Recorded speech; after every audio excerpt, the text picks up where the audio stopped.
ایک صحابی تھے، وہ نابینا تھے، تو وہ اپنے گھر میں بیٹھے رہتے تھے.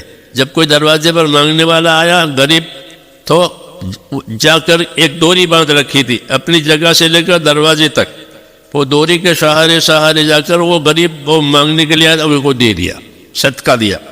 ان کے بیٹوں نے کہا کہ ابا آپ کیوں تکلیف اٹھاتے ہیں، ٹھوکر لگے گی راستے میں، ہم کو دے دیجیے وہ پیسے میں ہم اس کو دے آئیں گے مانگنے والے کو، آپ کیوں تکلیف کریں. کہ بیٹا یہ بات نہیں ہے، غریب اس کو تو مل جائے گا، میرے دروازے سے ملے گا نہیں تو دوسرے دروازے سے ملے گا، اس کو دینے والے بہت ہیں. میں جو دینے کے لیے جاتا ہوں اس کی وجہ دوسری ہے کہ میں نے اپنے نبی سے یہ سنا ہے کہ محتاج کو اپنے ہاتھ سے صدقہ دینا یہ آدمی کو بری موت سے بچاتا ہے. یہ فضیلت معلوم ہوئی کہ اپنے ہاتھ سے دینا، یہ کام دینا ہے کہ لو بھائی فلاں کو وہ بھی ثواب مل جائے گا، لیکن یہ کہ اہتمام سے اپنے ہاتھ سے اس کو جا کے دیا ہوئے کہ میری ضرورت ہے اس کی ضرورت نہیں ہے. تو کہ یہ صدقہ اس طرح کرنا یہ آدمی کو بری موت سے بچاتا ہے، اس لیے میں جا کے دیا آتا ہوں اپنا سے. یہ کیا، یہ فضیلت کا علم ہے کہ جب فضیلت کا علم معلوم ہوگا تو آدمی اس عمل کو پوری طرح سے کرنے کی کوشش کرے گا. اور اس کو فضیلت کا علم نہیں ہوگا تو کہ جاؤ اس کو دیا ہو، جاؤ فلاں کو دیا ہو، تو وہ بھی ٹھیک ہے، اور لیکن وہ ٹھیک ہے لیے اس سے افضل ہے.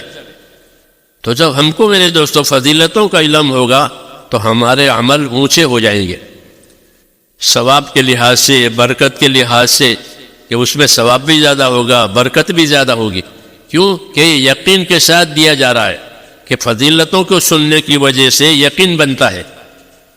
جو فضائل سنائی جاتے ہیں نا، تو فضائل سنانے کی وجہ سے اور فضائل کو یاد ہونے کی وجہ سے اندر یقین بنتا ہے کہ میں اس عمل کو کروں گا تو میرا اللہ مجھ کو یہ دے گا، میری یہ بلا دور ہو جائے گی. صحابہ نے سنا کہ قبر میں تپش اور گرمی ہوگی، جیسے بجلی چلی جاتی ہے تو تپش اور گرمی ہوتی ہے. تو پوچھا پھر اس کا کیا علاج ہے؟ آپ نے فرمایا قبر کی تپش اور گرمی کا علاج صدقہ کرنا ہے، کہ ہر آدمی کو اپنے صدقے کی ٹھنڈک ملے گی. آدمی ٹھنڈک چاہتا ہے نا، اور قیامت میں ہر آدمی اپنے صدقے کے سائے میں ہوگا. جبکہ قیامت میں صورت قریب ہو جائے گا، گرمی بڑھ جائے گی، تو سایہ کہاں سے آئے گا؟ کہ ہر آدمی قیامت میں اپنے صدقے کی سائے میں ہوگا، جتنا اس کا صدقہ اتنا اس کا سایہ. یہ کیا بتایا؟ کہ عمل کرنے کا طریقہ بھی بتایا کہ صدقہ کرو، اور اس کی فضیلت کے صدقے کا یہ صحیح ہوگا کہ صدقے سے تمہاری بلائیں دور ہو جائے گی، بیماریاں دور ہو جائے گی، اور تپش اور گرمی میں یہ فائدہ دے گا.